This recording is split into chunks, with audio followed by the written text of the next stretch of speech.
Welcome back to Just Giants with Grump and the Cranky Fan, the best damn podcast for the best damn football team. I'm your host, the Football Grump. With me, as always, is Mike, the Cranky Fan, and we are here for a Victory Tuesday, sounding and looking like shit. Yeah. but I'm but feeling great. you know, I saw you at tweeted earlier today that ever since you cooked some lasagna, the Giants haven't lost, and also as long as I've had this cold, the Giants haven't lost. So as we're going into week 4 of the cold, we're going into week 4 of the Giants on a winning streak. And if you look around the rest of the NFL, there are not many teams right now that have won 3 in a row. So they are one of the hotter teams in the league, and it's a real testament to a lot of things that we're going to get into in this show. Just for the record, I only cooked that lasagna like last week. I was still eating it, so I mean. Oh, for crying out loud. um, so it was all worth it though. I had to go to work today. Feel like crap. Got home. I actually beat you home. I got home at 20 after 12. Yeah, you should. I mean, I live in the city, so to me it's train, subway. So sometimes those parts don't. They worked pretty well, but I heard you were home already, and that's pretty impressive. So good job by you. Usually means someone's speeding, so maybe not the best move by me. I think I was just kind of lucky, but all that and I always hate this about night games is that especially these types of games that go down to the last second and you win are the hardest to go to bed when you get home. Like it's just so difficult to I don't want to Yeah, say calm down, but like I simply don't want to go to sleep yet. Like yeah. I I didn't mean, get a chance to celebrate yet. yeah. Well, to me, it's like I've been so deadened by what the Giants have done this year and my Gators have done this year that losses are just. I'm past the. I'm gonna lay there and be like, what the fuck, Ugh. It's to me, it's just like, oh, we lost and that's that. But we had mentioned this on the train last night that it was, I'm excited. I am happy. And I think that's what all Giant fans should be. My takeaway from this game was a feeling I haven't had in a very long time going to any sporting event. Usually, as a fan, you are so in the weeds of what does this game mean with respect to choose your ending. What does this mean to our playoff potential? What does this mean for us getting the first pick in the draft? What does this mean for seeding? All these different things. And before the game, I was talking with Justin from Talking Giants, and we were just like, "What are we doing here? Why are we here?" Just kind of. But I think that as Grump and I were in the Jameson room before, and just kind of having our one beverage, and we just kind of were like, something, let's just enjoy this. Like, who cares? If the Giants win, well, great. We're making something of this season, and maybe we can even talk about the P word. If they play well and they lose, well, fine. We were entertained for 3 hours, and we could talk about you know next year. But watching this game was, to me, I don't know how you feel, Grump, and I think I know how you feel, but it was joy. It was fun. It was fun being a fan. You know, Tommy DeVito, forget all the Jersey stuff. I don't care about that. But there's this Rocky thing happening with him right now where this guy is not an NFL starter, but he's he won that game for the Giants. That wasn't just complete, you know, game management, don't make a mistake. He made some plays that if he doesn't make those plays, the Giants probably don't win. So, and you could feel it in the stands. There was a lot of Packer fans there, and I hats off to Packer fans. You guys are not dicks like Cowboy fan or whoever. They're like a professional college crowd. They love their team. They're rooting for their team. But you can feel energy with a Giant fan, which is very rare for a pro team, and especially up here in the Northeast and in New York. They were just generally happy. They were happy that the little quarterback that could was doing his thing. They were happy that this team that shows shorthanded, that has nothing to play for, was, in spite of a potential catastrophe turnover, battled and doesn't quit and won a game against a pretty good team who didn't look good yesterday, but it's a pretty good team. So I just came walking out of there. It's just like I had a smile from ear to ear. I wasn't thinking about the future. I wasn't thinking about the past. I'm not concerned. I was just very happy. And it's a nice feeling to have as a cranky fan, a jaded 51-year-old at this point. But it was a great feeling. Yeah, I think that the coolest thing about this one, and I think this was just generally fun. You're right. Everything you said, totally agree with. This was a lot of fun. There is sort of a rocky thing happening with Tommy DeVito, but I think that this was more fun. We keep talking about this like it's smart to lose, but on Sundays gonna cheer for the team, like be happy in the moment, sort of thing. That is a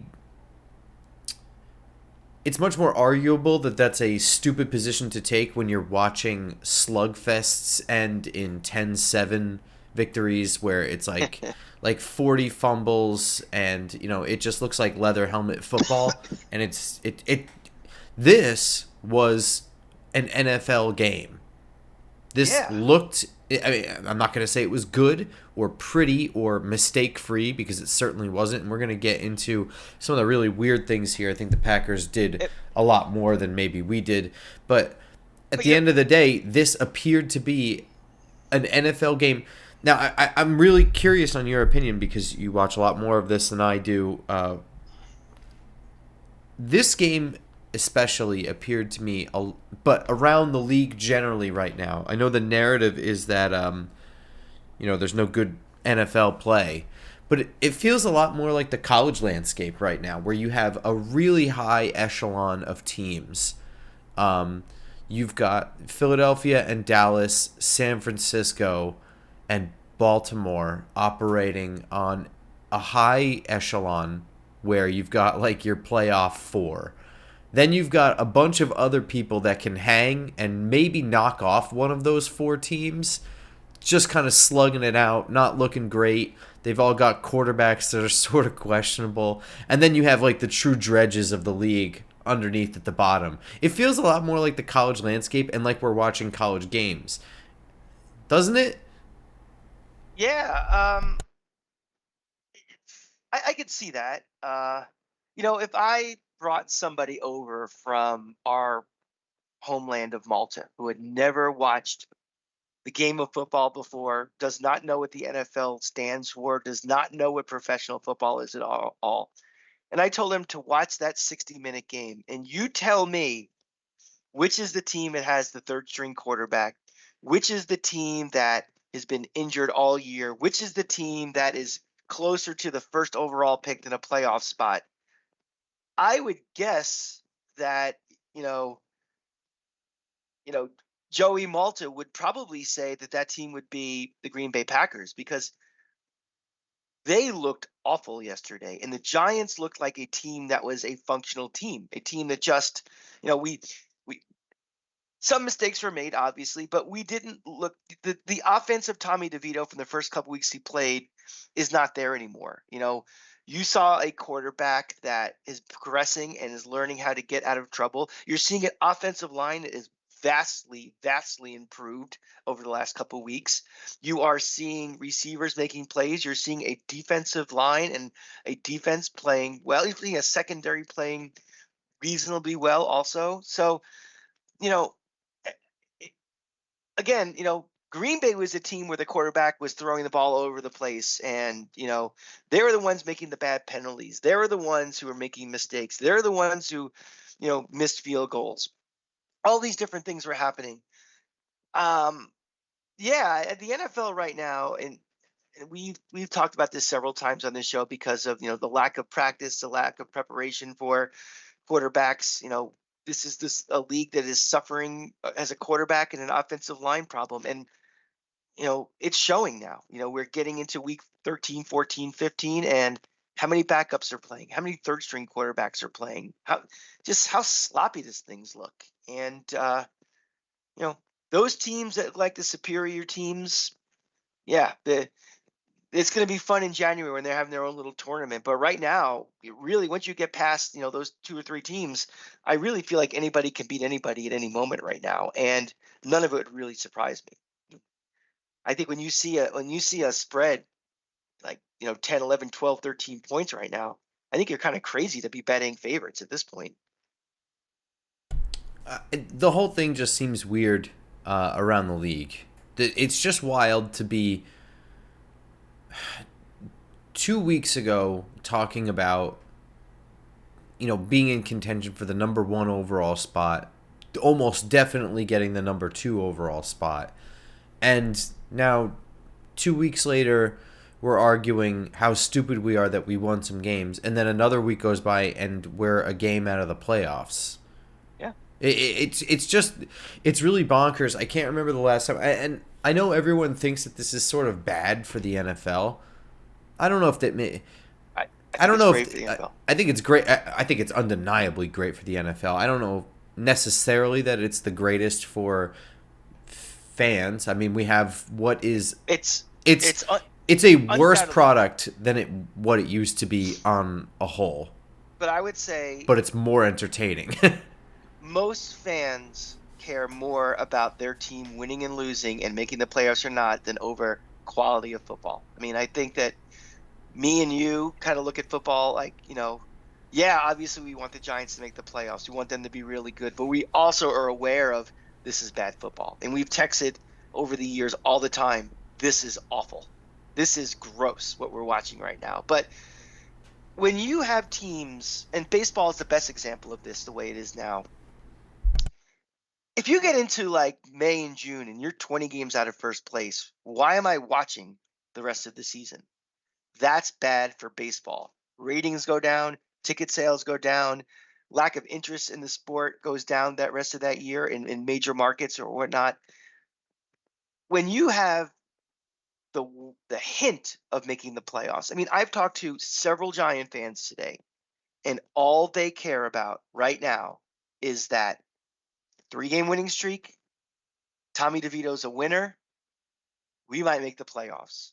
And you could tell that energy was in the stadium yesterday, and that is great for football because it's not good for the NFL when on Fox you have a game like last night is another Monday night game with a team, and if we have no shot or no Tommy DeVito story, no one's watching here. Maybe nationally, but not here. Now there's interest and a fan base that doesn't feel like there's no hope. Will we make the playoffs? I don't know. Probably not. But guess what? I'm a hell of a lot more interested in that game's coming up Sunday against New Orleans. We're going to treat this show differently than we would have potentially 2 weeks ago. I'm going to be watching the game with more interest. I'm going to be thinking about things more then because until we aren't, we are. And that is good for me as a fan. It's good for the sport to have as many people engaged as possible for as long as they can. Yeah, it's undeniable. But I think all of that level of, like, everything you said, fans caring more about winning than caring about quality product on the field, all of that lends itself to like the college atmosphere. Like yesterday felt a lot like a college game to me. Oh, a Didn't lot of it? reasons. A lot of reasons. I mean, first of all, Green Bay. Second of Green all, Bay. yeah, good. What's that? Good. No, the first reason is that Packer fans they're a professional college team. I mean, they are Midwest Sure. nice to begin with. They are, they chant the whole game like you do in a college game. They are, they're one of the few fan bases that lives, breathes, and dies their team in the NFL like a college, fan does. Then you have again, it was an interesting Giant crowd there last It was a night. fun Giant It crowd. it was. It was not your grizzled 1 o'clock season ticket holder. Nope. It wasn't your meathead. I'm gonna go get drunk on a Monday night crowd. It wasn't Nope. your It wasn't your bandwagoner fan. It was just a lot of people that, and it's not like all of a sudden these people are showing up because of Tommy DeVito mania either. It was just a fan base that felt like we kind of did. There's nothing to lose tonight. Any outcome that happens, I'm good with. Let's just enjoy a football game and have fun and be happy. And guess what? A 60-minute game became a 30-minute game, became a 15-minute game, became, oh, we got the ball with a chance to win. And it was just watch Rocky and watch how the crowd is when that gets to like the seventh and eighth and ninth and 10th round, how that the excitement cheering for Rocky throwing punches was just kind of how it was last night. It was a lot of fun. All right, so let's dive into it. We're kind of dancing around it. It's been 15 minutes. Before we do, I am going to be drinking this double IPA from Oak Flower Brewing, and I am going to promote this beer for no money because they are a small business that makes a quality product just like this show. So do yourself a favor, crack open an Oak Flower Brewing, and tell a friend about Just Giants. Let's start on the offense. Let's start on Tommy DeVito mania. I don't want to get into the merits and pitfalls. I just want to acknowledge that it's a thing, and I think that it's fun, and I don't really care. I'm like I unapologetic about it. Of course, I don't care about the New Jersey angle. I'm not a New Jersey person. I am not a stereotype person like that. If he wants to, they want to have the Sopranos music when he comes in, all that other stuff, wonderful. Although the agent on the sideline, that's fantastic. Kuda, he gets a star for just Oh, being cool. really? Okay. Justin Pennick described him as a cartoon character. That is the most Yeah, accurate statement I've ever heard. It if like really if that's like an if you're gonna, absolute like in what is it, Rocky and Bullwinkle, like the two, like the villains are just so yeah, clearly like Russian agents or whatever. if you're gonna lean into it, go all the way, and kudos to them. I mean, that they're building a brand, they're building something, and it's great. Um, but yeah, like I said in the opening, there were plays that had to be made for this team to win. And whether it was his legs, whether it was his arm, his accuracy, he made plays. It was just not a game management performance. There was some third down plays, the touchdown he threw. He again, the numbers are low because they have, and kudos to the coaching staff for designing an offense around his skill set, his familiarity with the offense, with his confidence, with his experience, all these different things. But they have designed an offense to take what he does best and accent it. His ability to run. Uh, you know, take that again with an offensive line that we ran for what 200 yards as a team. This offensive line, God bless him. But back one more thing about DeVito, and I was actually thinking about this morning, and I want to run this by you.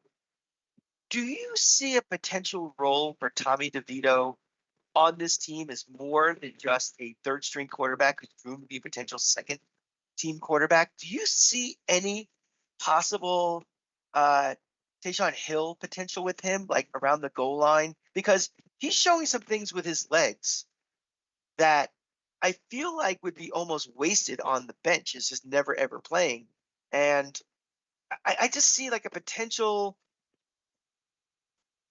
opportunity to maybe use some of that skill set. Like I'm not asking him to come in and throw for 300 yards or anything, but in a a play formation, a situation where he could be used, it's not just someone who's just mothballed and you know used in the future. All right, so in the context of this question, when are you asking me this? Like, is this 2024 Daniel Jones as a starting quarterback? Yes, Okay. Um, it's a really interesting thought. I hadn't thought of it. It's a little unconventional.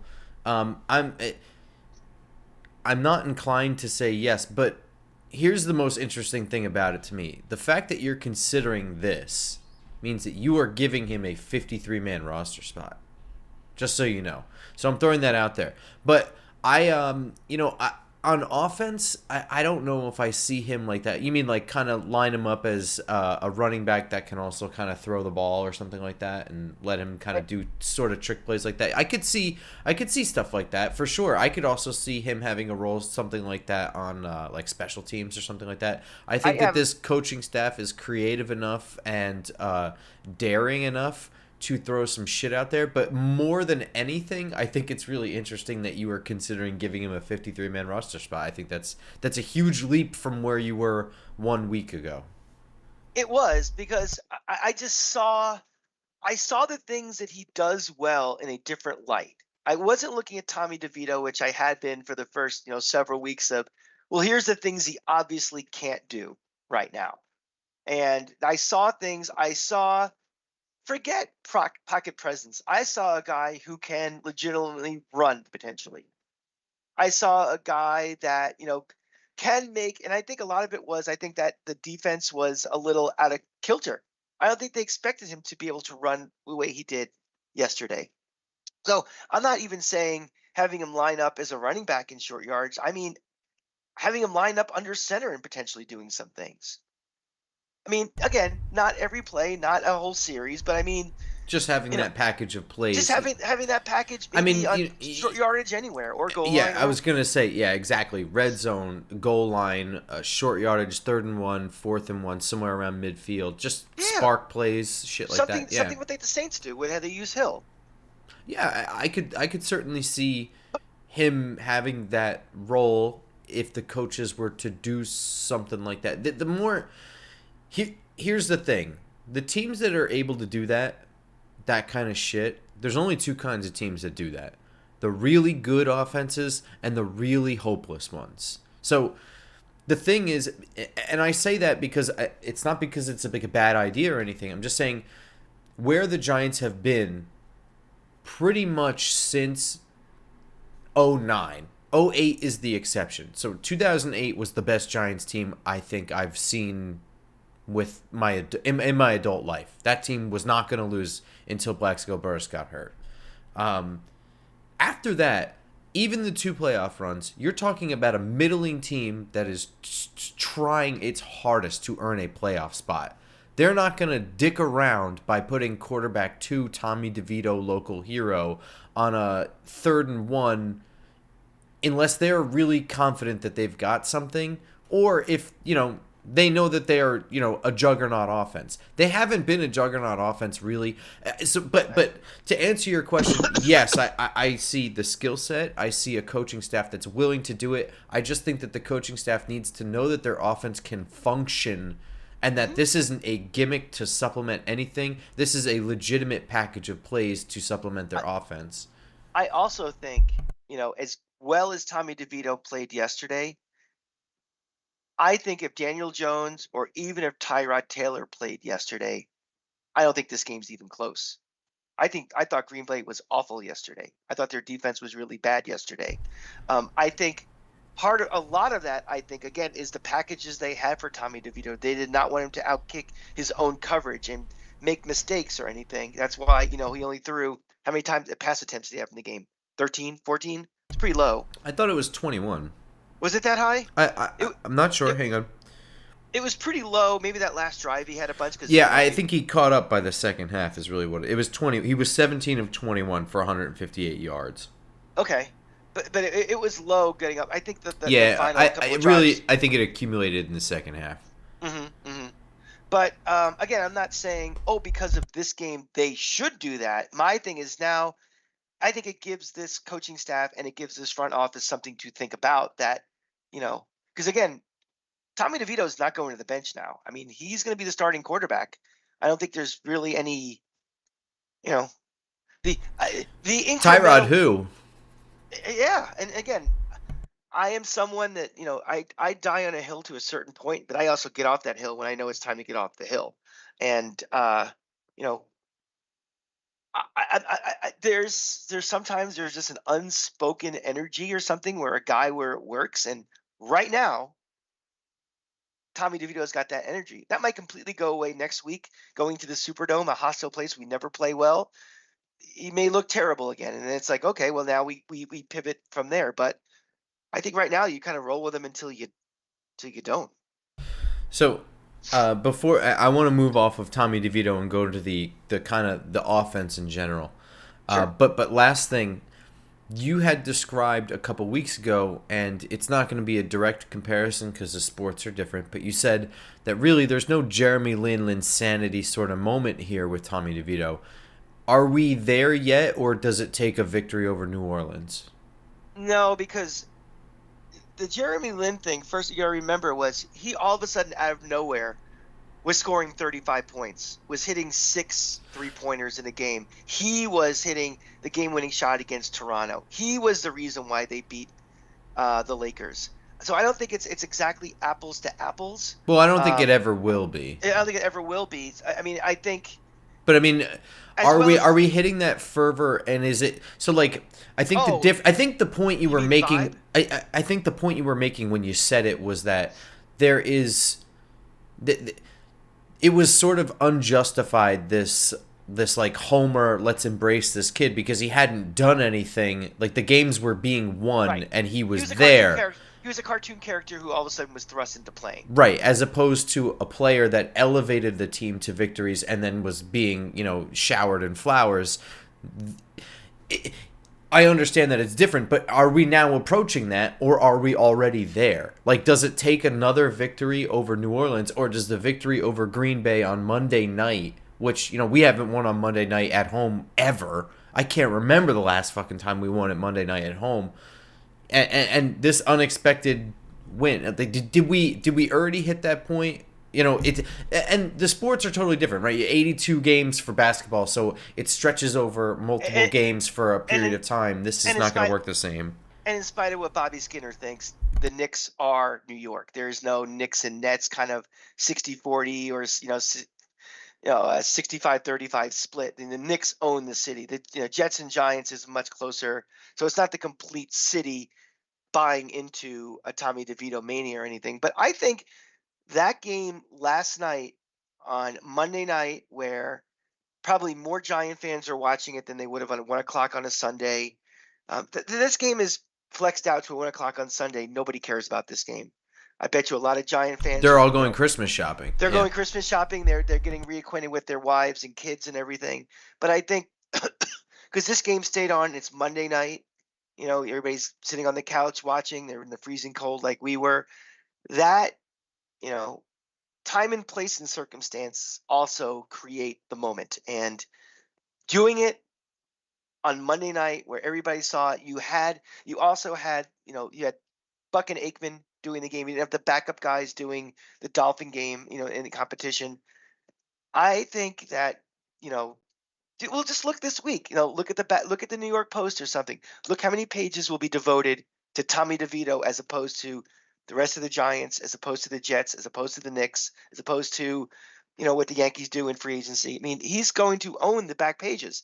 I mean, I don't listen anymore, but if you listen to the fan, tell me how much time is devoted to calls and commentary about Tommy DeVito versus everything else. I think I think it's still a little been fueled by who he is as a person and the culture that he is and the brand he's developing. But bottom line is, this is a town where wins matter, and they have won 3 in a row, and they have put themselves in a position to be relevant, just like we were 2 years ago, kind of.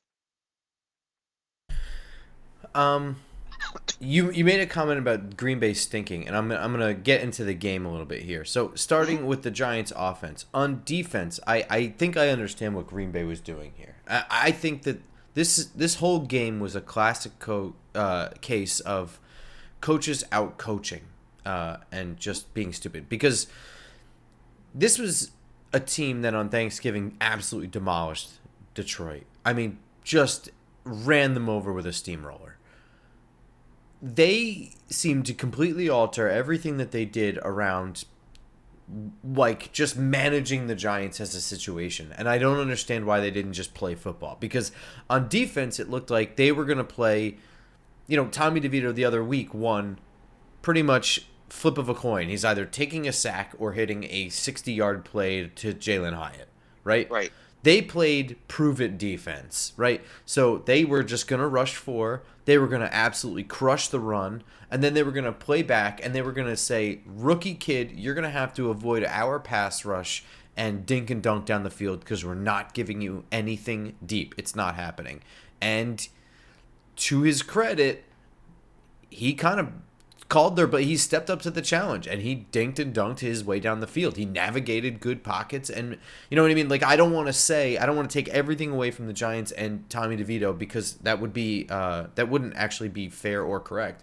But I don't know what the fuck the Packers were doing this whole game. I don't know what I they're out coaching themselves here. And they're playing in a situation where Jair Alexander. We went through all the injuries beforehand. I didn't upload the YouTube video because I'm a shithead.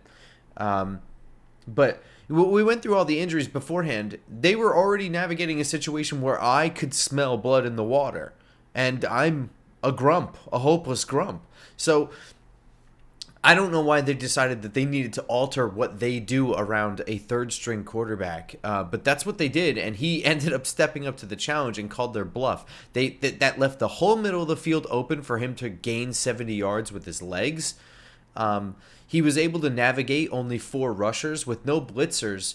Yeah, our offensive line failed, but it failed in little leaks here and there because they were able to help each other with 5 and in a 6 person staying back in coverage. If you're only going to rush 4, there's only going to be one guy leaking through. He can evade that, and if you're going to leave the middle of the field open and no one's going to spy him, he's going to have time to scramble and hit Wan'Dale Robinson on a fantastic toe drag on the sideline. He's going to Yeah. be able to scramble out on third down and hit Isaiah Hodgins in the back corner of the end zone. They allowed these situations to happen. Not And to discredit Tommy DeVito because he still made it happen, but there was no. To me, this was just classic out coaching the situation. well, not only not even Tiny DeVito, but also this offensive line. I mean, we've watched this team this entire year. We've watched this offensive line struggle all year. We saw we were playing with a third string quarterback. Who would have gone to Vegas and spent one penny of their hard-earned money and bet on a parlay that Tommy DeVito would not be sacked once and we would have 200 rushing yards in a game in this lifetime No turnovers. and no turnovers? Nope. Sorry. Well, Not Saquon. we'll get to that in a minute. Yeah. But a turnover But that Tommy DeVito had no turnovers. exactly. Yeah. I mean, that was you know, you need to capitalize on the weaknesses of another team, and they clearly did not coach to do that and did not execute against that either. And that's why they lost, very honestly. Yeah, I mean, when I preview these games and I look at things from Wink's perspective, you know how I look at things. This is a young quarterback. This is a Wink specialty. This is a guy where he can lean into what he does. It's not very often that I say that he needs to deviate, like the blitz is going to kill us in this game. He's going to have to try and throw him off by faking the blitz and dropping into coverage. And usually when I say shit like that, it's either to confuse a young quarterback or it's because it's a game where I'm really worried about a smart quarterback who's going to call my bluff or be able to do the homework to be 3 steps ahead of me. I don't do that against third string quarterbacks. I don't alter what we are as an identity in my brain. I don't go to the table with that as a strategy against a third string quarterback. I'm not altering what we do because a game ago before the bye week, he was able to beat another shit ass team by launching some bombs. That's just irresponsible coaching, in my opinion. Mhm. Yeah, I agree. On And offense, also Jordan Love stunk too. well, yeah, but I want to stick with the offense for right Yeah. now. Okay. We'll definitely get to the defensive side of the ball for the Giants. On offense, I don't want to miss. Well, I want to talk about everybody, but Wan'Dale Robinson to me is the star of the night. Outstanding catch. First of all, he was just electric all around. He had the huge play running the ball on the Wildcat sort of formation fumble Ruski. He had the flea flicker back shoulder catch where he had to really go up and get that one. That was a lot of him and a really bad decision to throw that one. He had the big catch on the game-winning drive, which was a nasty route. He won immediately on the first of 2 cuts. And then he had the sideline toe drag. I think that was right before halftime. Outstanding hands. Wan'Dale Robinson, to me, star. 6 of 7, 79 yards, catching 2 runs for 36 yards. Outstanding game. My star of the game is the offensive line because if the offensive line doesn't play as well as they did, their main mission in this game is to minimize the opportunities for Tommy DeVito to not be Tommy DeVito the pumpkin, instead to be Tommy DeVito the Cinderella, and they did that. again.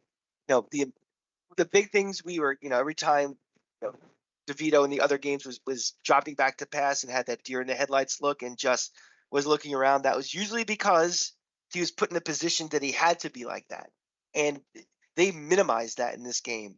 Um, they allowed the running game to happen. They allowed him to, you know, be dropped back and saw nothing just take off. They allowed him time to drop back and throw. So to me, this is the offensive line and a much maligned unit. I don't know how many different combinations we've had starting this year.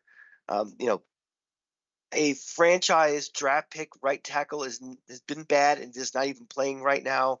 You're playing with a rookie center, and I think it's the best game they played all year. And so then they get the star for me. Yeah, obviously the time in the pocket was a lot more this week. We saw some good, we saw some bad, we saw some interesting.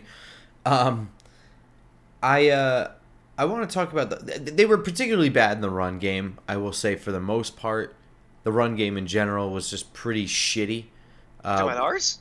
yeah, I mean a lot of the positivity came at the very end of the game, actually rushing the ball, and were scramble drills and designed runs for the quarterback and stuff like Well, that. And so let's in remember. terms of actually running the ball with running backs, we were not very good for Yeah, most of this and game. let's remember too.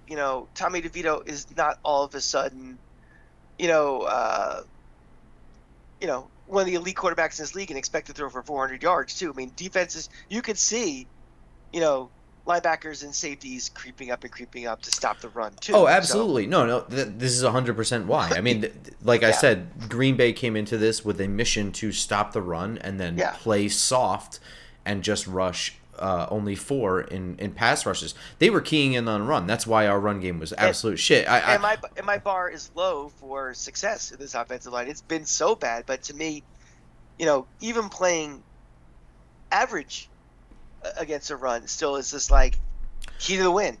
Yeah, That's what. I'm pivoting over to Barkley though. Yes. So interesting game. This is one that's always going to be. All of these games where he's playing with Tommy DeVito are going to be hard. Until I see defenses treat Tommy DeVito otherwise, which maybe it happens this week. I don't know. It's going to be hard on Saquon to do anything because defenses are going to know that we're going to try and lean on the run. Saquon is the star. Saquon is the engine. He is the one who is capable of taking nothing and turning it into something.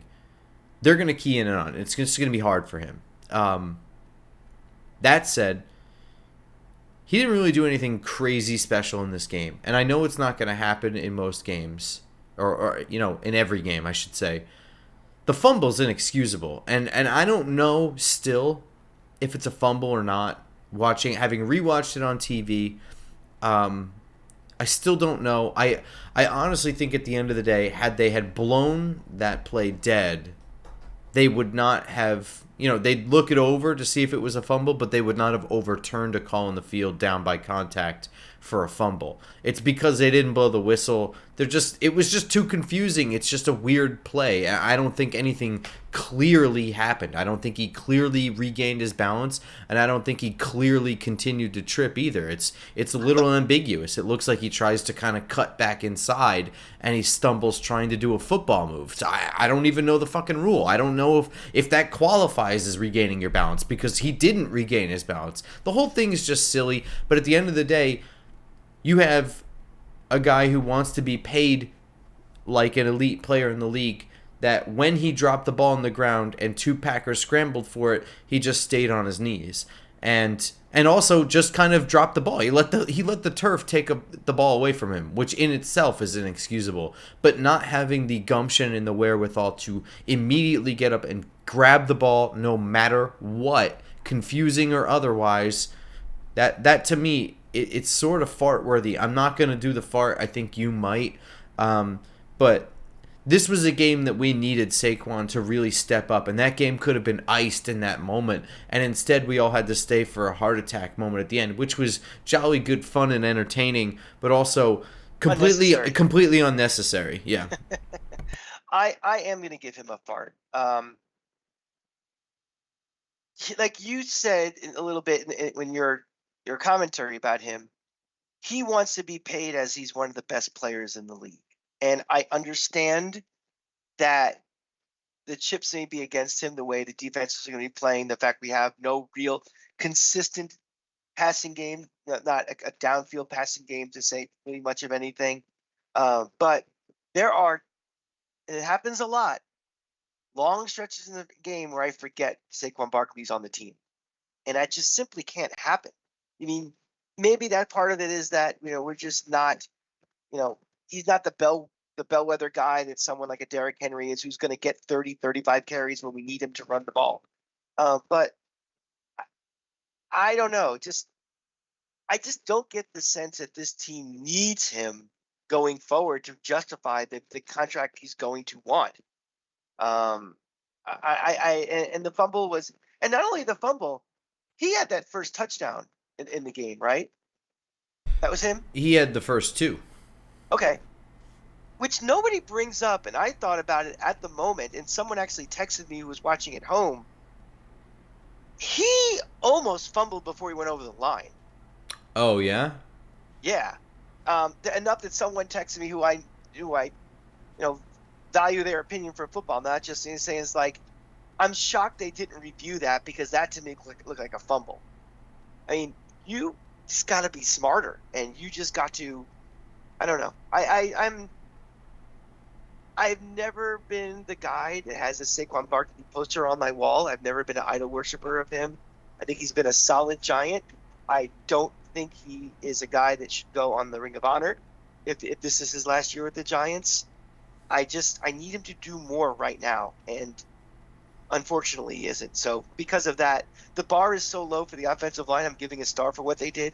My bar for Saquon Barkley is very high, and he gets a fart when he doesn't do that. So that's interesting. I'm gonna actually go back and review that first touchdown. Yeah. Flipping over to the defensive side of the ball, I want to point out some individual performances, but I'm going to continue my theme from before in I don't know what the fuck Green Bay was doing. Again, this seems like out-coaching to me. Although this one is a little bit more excusable. The defense for this team is what's keeping us around. It's what's winning 10-7 games. It's what's keeping us in games we should have won in the Meadowlands and in Buffalo. But again, you have the fact that our offense is probably not going to be very good to work in your favor. And I understand that they didn't have Aaron Jones and they didn't have Christian Watson. So again, this to me is like, lean into what you do. And instead, we saw what looked like a super lateral, again, looked like a college offense, looked like a college game. All the poor special teams in this game contributed to making it look like a college game. But very, very inconsistent quarterback play. Yeah, so every single throw looked like it was outside the numbers and within 5 yards. And, just not something that we've seen Jordan Love doing in the last couple weeks. And he's missing dudes by like 6-7 feet. Yeah. It looked ugly. Everything looked off kilter. And I don't want to discredit what the Giants are doing. I'm sure there was some level of confusion on his part with what Wink was doing. At one point, we saw Kayvon running with Romeo Doubs way down the field in coverage. At another point, I saw Azeez Ojulari drop into coverage. I know that Wink is being Wink, and that's definitely screwing up more things than I could possibly catch with my eyes, especially when ESPN is splitting the fucking screen in half to show you half of another game that you did not put on the TV, but, they did it multiple times, or if you're at the game and you only have the vantage point that you have. I have a fart tattooed on my arm for ESPN. Me too, for man. All the things they always do. So. I'm not gonna go on a rant, but for the sports media company that they are positioned to be an unstoppable force of continuous sports broadcasting muscle, and they fuck it up so goddamn hard. It is pathetic. I had to sit through the same shit, though. I know why they do it. It's because they are just promoting themselves for more money. They don't care that they're delivering a shit product. They are in the entertainment business. They are not in the sports business. And the problem is everybody thinks because They broadcast live games and have content programming that talks about sports, that they are in the sports business. They are not. They are in entertainment solely. Yeah, but it's a little bit more complicated than that, because you can argue that splitting the screen in half is poor entertainment, because that's legitimately what I felt like. I am annoyed by this broadcast. You are making a poor product. I think it's more than that. They don't care. They've got the market cornered, and they're just going to give you what they feel like, anything to put more eyes on the screen. I had to sit through this same shit twice going through college stuff, just trying to watch college football, where they peeled away for Aaron Judge trying to hit home runs. If you watch a normal Saturday night ESPN broadcast, you can see on the screen 4 different ESPN identifiers. You see it on the top right where it says Saturday Night College Football ESPN. On the scroll on the bottom 3 times, here's its ESPN identifier, ESPN ticker. You see on the lower third, you see on the right, coming up tomorrow on ESPN, they are in business for themselves and they don't care. It's Yeah, all about what's next. yeah, and honestly, I could care less about that. I don't. That's fine if they want to do that. It's just 90% of their energy is spent on that, and 10% is spent on the broadcast. It drives me crazy. But my point being, I just don't. I think that this coach in Green Bay is going to be kind of short lived. I know for a fact. Well, I don't know for a fact. I have an even stronger feeling that Jordan Love is going to be short lived in Green Bay. This whole thing, I don't think, is going to work out. I think you have a quarterback that's limited and a demanding fan base with high expectations at the quarterback position. This fan base hasn't seen a bad quarterback since like 1988. It's insane. It's not really Yeah. true, but like it's kind of Well, I true. mean, since before the Magic Man, Don Mikowski, I guess. But He's one of those guys. Yeah. uh, and I think at this point you've got a coach losing. We had nothing to lose in this game. They had everything to lose, and you've outcoached yourself into a loss. It's just silly. Meanwhile, also Kayvon was insane in this game. 8 tackles. He was key on a lot of those lateral plays. I know he got burned on one or something like that, but he had a sack, quarterback hit, forced fumble at one point on a Jordan Love himself, and a pass defended that you could argue was a bad play because it might have been a pick six to Bobby Okereke. It was such a bad pass. I have no idea what Jordan Love was looking at half the night. I thought Deontay Banks gets a star in my book too. I think, I think we're seeing a real progression from the beginning of the year to now. That we one of our fears before the season started was just we're gonna have to deal with rookie cornerbacks and let them grow. And I'm getting more and more confidence that he's going to be a solid corner on this team for years to come. He played really, really well. He didn't play perfectly, and that's sort of been the theme for him this year, and I think it's kind of awesome. The one kind of silver lining you can say to the way this season has played out is that it cultivated a nurturing environment for Deontay Banks, right? So you have a defense that that forces him to work on his man coverage skills. Number one, number two, puts him in situations where, because of the heavy pressure rate, the chance that he's going to be picked on if he makes a mistake, like this grants him a lot of mistakes without punishment. It allows a lot of learning opportunities because, yeah, he might have busted coverage, but because the quarterback didn't see it for the coverage, he doesn't have to hear about it till the film room, and he can see what he did wrong. He can learn from his mistakes. He doesn't have to let it get inside his head because he got burned for a 70-yard play. And then on the other side of it, as the season went on, the quarterback goes down, the season's spiraling out of control, nothing matters anymore. You have that. You can play more free in this game. You know what I mean? He did make some mistakes in this game. He did get beat a couple of times, but he had an outstanding play in the end zone to break that up. He didn't even put a single hand on that receiver. I don't remember if it was Jaden Reed or Jordan Dubs or whatever that other guy, his name is. But just a beautiful, and again, pass was not leading the receiver, but still, good hand-eye coordination, playing like a vet. Yeah. Jason Pinnock had a really good interception. Also think that Jordan Love didn't realize that there was a safety there. I think. Yeah, that's what we were saying.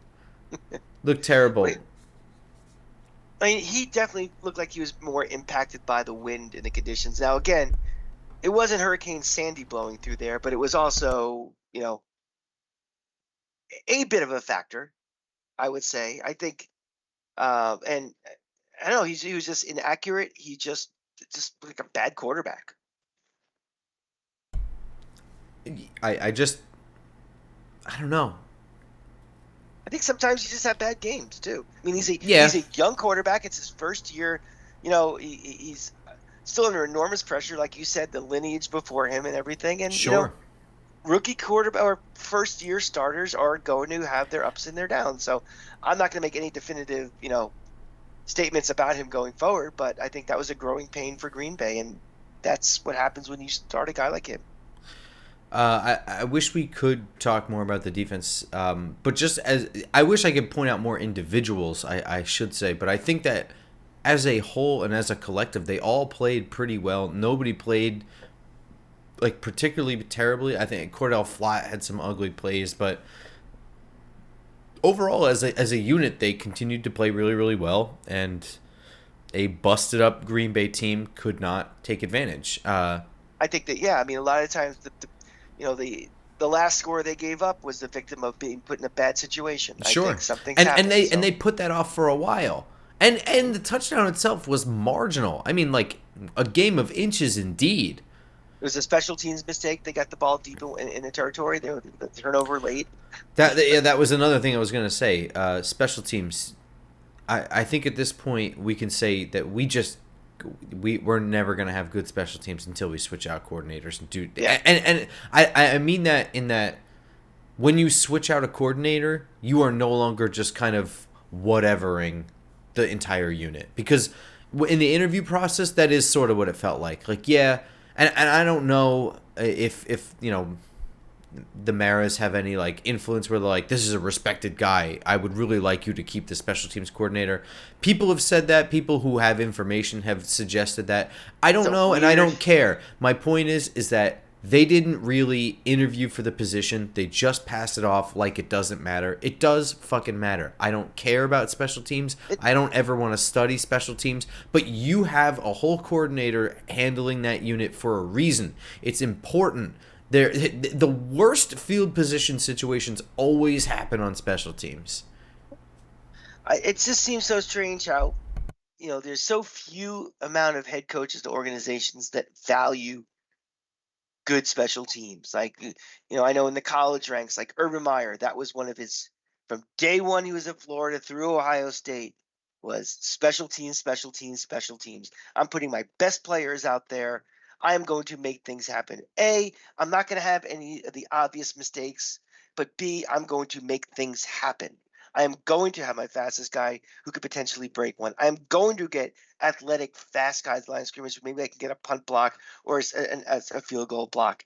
And it just doesn't seem like many coaches care. And I don't know if that's a symptom of the limited amount of practice time they have during the week that they just simply don't want to waste time on special teams.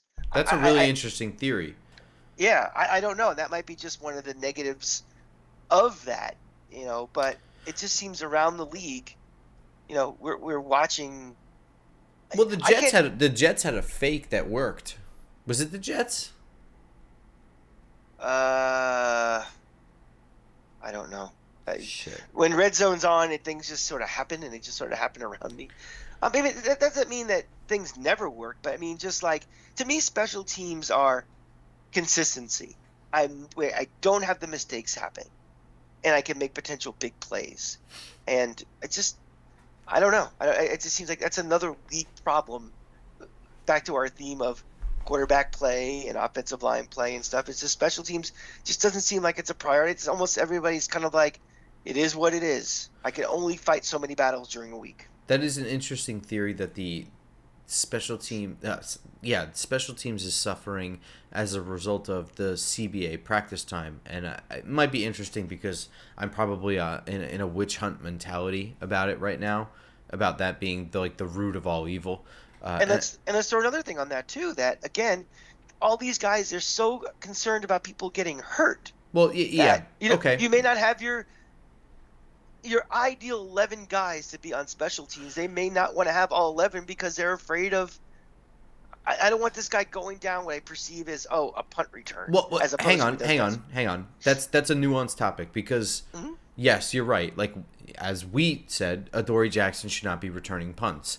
That being said, there is something. I think that there's something to what you're saying though, because in 2011, and I guess it was Tom Quinn was the special teams coordinator. It doesn't matter, but I remember on that Super Bowl winning team, that 2011 team, they were having starters, and I think even on that 2016 team that was really really good, or they were pretty good. Um, they were having starters play special teams, and it was an important coaching point. And I don't know if that was Tom Coughlin maybe pushing that button or what, but if you want to do that now, then you have to pull your starters to take special teams reps in a day Hmm. where you have a lot less reps to give up.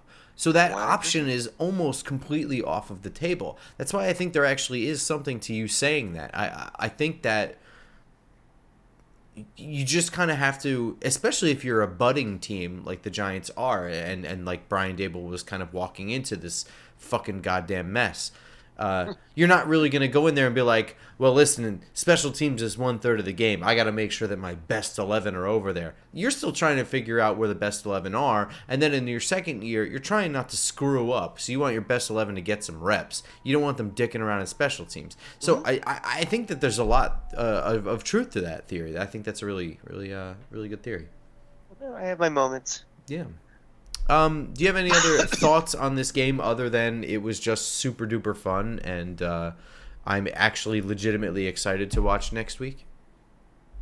I mean, I think it's just really, you know, if we would have lost, the only meaning we would have had for the rest of the year is just lose out.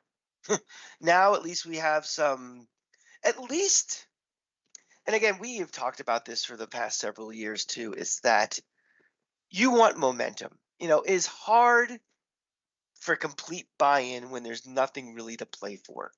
And now that there's that carrot, I don't care if it's this big or this big, of maybe the playoffs, and you're going to pay a little bit more attention in film study. You're going to give it a little extra effort on that last hit on Wednesday practice. You know, it only helps the foundation of this team. It helps Brian Dable. It helps Wink. It takes the conversation away from Brian versus Wink. It does all of these things that help grease the skids for this coaching staff, this front office, this roster to become a winning football team. And you keeping people on the same page. Kudos to this coaching staff. They still get a star as well, and a continued star for this team not quitting. Obviously, there was no quit yesterday when it looked like this team could have quit at the very end, but now you're playing for something. And Grump and I will be together this weekend. We'll be watching this for sure. And we're gonna be flipping around red zone and being like, what are these five other teams doing? Because until we're not in the playoffs, we have a shot at the playoffs. And as far fetched as it may be, I like to have the final 4 weeks or 5 weeks of the season mean something. That's a month of time. That's a long time to have irrelevant football. And I don't want that. Now we don't have it anymore. So thank you, Giants. Thank you, Brian Dable. Thank you, Wink Martindale. Thank you, Mike Kafka. Thank you, Tommy DeVito. Thank you to everybody. So we can enjoy the rest of this season. There's a lot of thank yous. I feel like you're, like the Pope on tour on your bulletproof car waving. Um, we are going to be together for our annual family Christmas party, watching this game upstairs at the bar and being antisocial. Uh, and I'm legitimately excited for it. I am not kind of I will not be backgrounding it. I will be backgrounding the family conversation for a while until I deem otherwise. So That is I true. I am Yes. I'm excited for this game. I'm excited to hang with you and watch this game. And we will have our preview episode of this game on Friday morning on YouTube and iTunes, SoundCloud, Spotify, etc. You know where to find us. on Twitter as well, at football_grump and at the Cranky Fan. And we will see you all bright and bushy-tailed Friday morning into Christmas season. Go Go Giants. Giants.